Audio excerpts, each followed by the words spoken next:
Yo, what is up guys? This is Pedro here, and in today's video I will be bringing you guys my defensive line outlook for the Washington football team, who I think makes the team, how many defensive linemen do I think make the team, and some possible trades the Washington football team could make with their defensive linemen. So if you guys are new, make sure to subscribe for Washington and NFL content. Please help me get to 6,000 subscribers.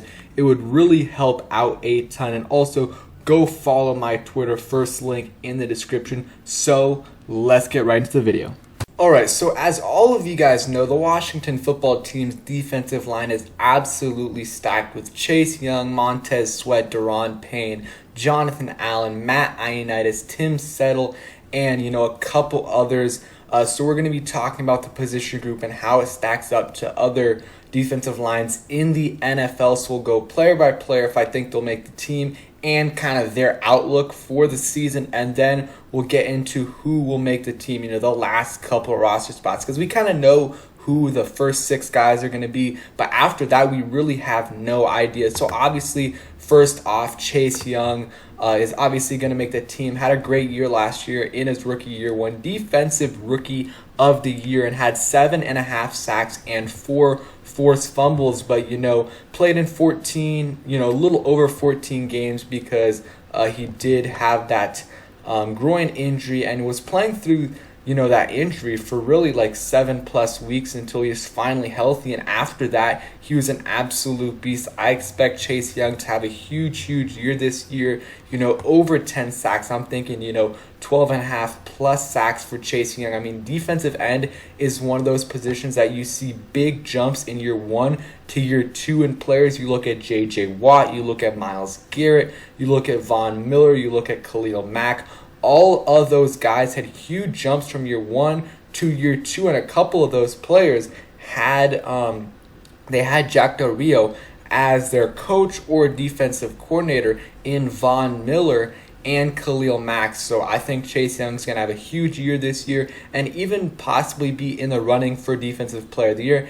Not necessarily he's going to win it because Aaron Donald is still in the league, but he could finish top 5 or so. So the next player on this list, Montez Sweat, he's going to make the team.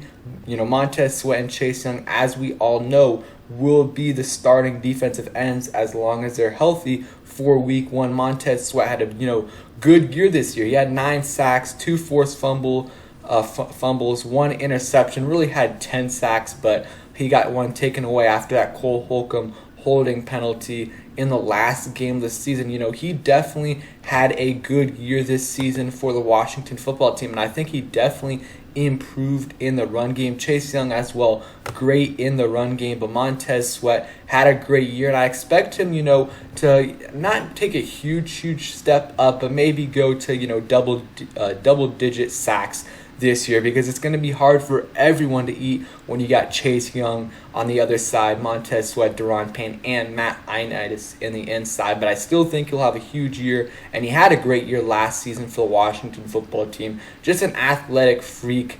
I love his motor, and cannot wait to see what he can do in year 3 for us. So next guy on the list, Daron Payne, one of my favorite players on the Washington football team. I still think he's very underrated. Last year, played in 16 games, had over 50 tackles, 3 sacks, 4 passes defended, 1 interception, and he also had 3 forced fumbles. So he, forced 4 turnovers this past season. Also picked up a fumble.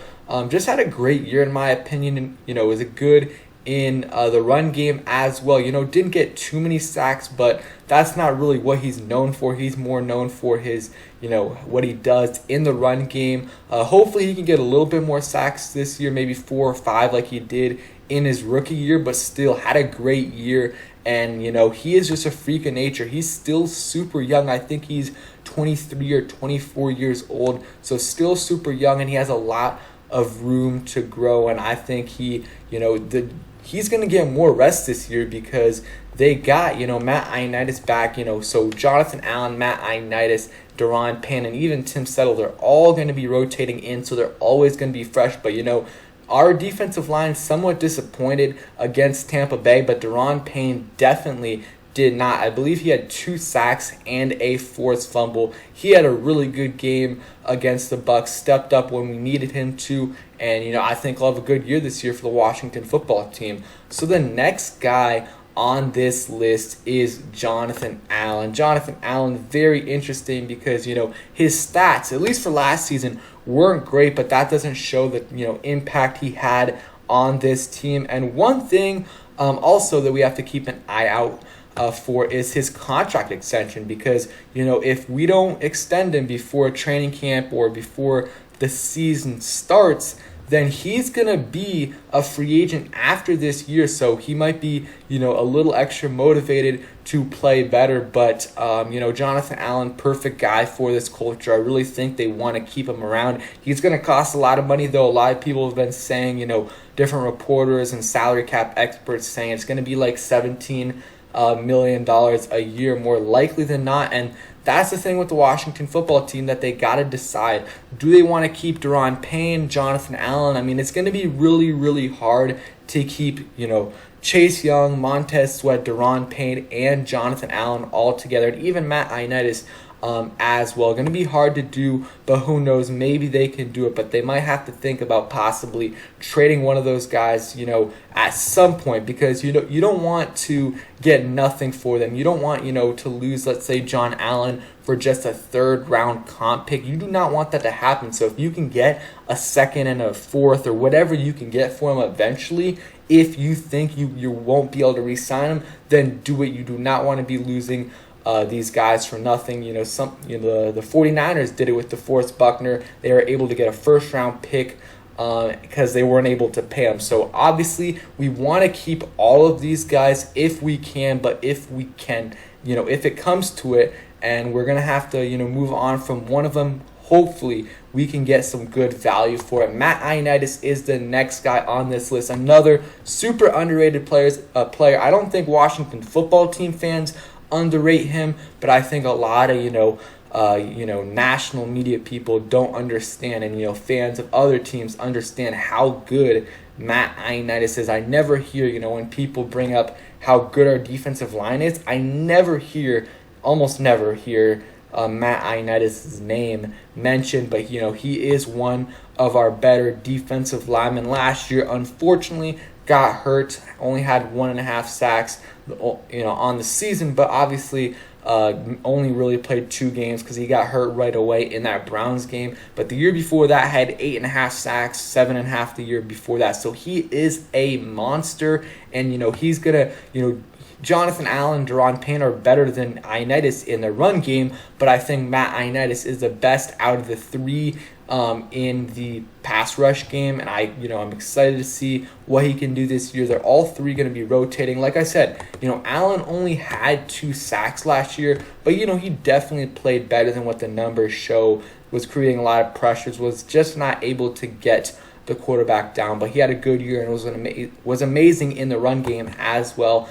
Ioannidis, if he's fully healthy this year, which he should be, as long as he doesn't get injured again, he's going to be a huge boost to this Washington football team, who was the 2nd-ranked defense last year. Without him, having him back against these quarterbacks that we're going to face is going to be a huge boost. Next guy on this list, Tim Settle, another guy that's pretty underrated. Last year for the Washington football team, had 5 sacks and played in 16 games, and he's coming up on a contract year, and I really think that this will be Tim Settle's last year, on the Washington football team, as long as they do re-sign Jonathan Allen. If they don't re-sign Jonathan Allen, then definitely Tim Settle could be back. But let's say they do re-sign Jonathan Allen. If you're in Tim Settle's shoes, why are you gonna, re-sign here? Yes, you have a great defense around you, but Tim Settle would be a starter on almost,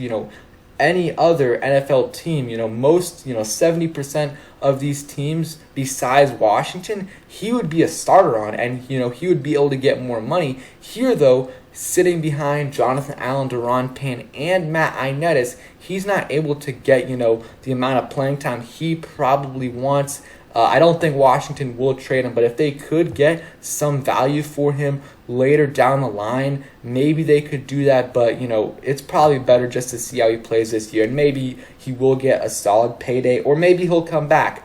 But we will see. So those guys are locks to make the roster. Tim Settle had a great year last year. Like I said, 5 sacks. Really, he at one point he might have been our leading our sack leader before Chase Young had a great second half of the season. So after these 6, it's really a mystery. I do think James Smith-Williams will make the roster. 7th round pick last year, played pretty solid on special teams, and has that versatility where he can play on the inside and the outside. I think that he will make this team.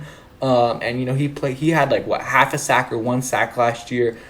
He played okay. He got some playing time, so I think he will make the team. After that, though, so that puts you at 7. Really, who knows? I mean, they have Casey Tuhill. They got William Bradley King and Shaka Toney. What I'll say, it's before training camp, and we really didn't hear much from, Shaka Toney and William Bradley King, so I really can't, really know between the two. But right now, since, we haven't seen them in training camp, I will, put William Bradley King on the team because they did draft him before they drafted Shaka Toney. So, that's all I've, got to go off of. So I'll put those 8, in my opinion, probably make the roster. Shaka Toney also could make the roster if they keep 9, and we'll see with Casey Tuhill as well. I think this, defensive line is probably the best defensive line in football. As long as they stay healthy, they've got an absolute unit. The only thing I'm concerned with is the defensive end depth after Chase Young and Montez Sweat. Hopefully they can bring in a veteran to improve that, but no one has the depth we do at our interior with Matt Ioannidis and Tim Settle as backups. They would be starters on almost any other team, and Ioannidis would definitely be a starter on any other team. So thank you guys for watching. I hope you guys enjoyed the video. If you did, please hit that like button, subscribe if you guys are new, and turn on those post notifications so you never miss a video. Peace.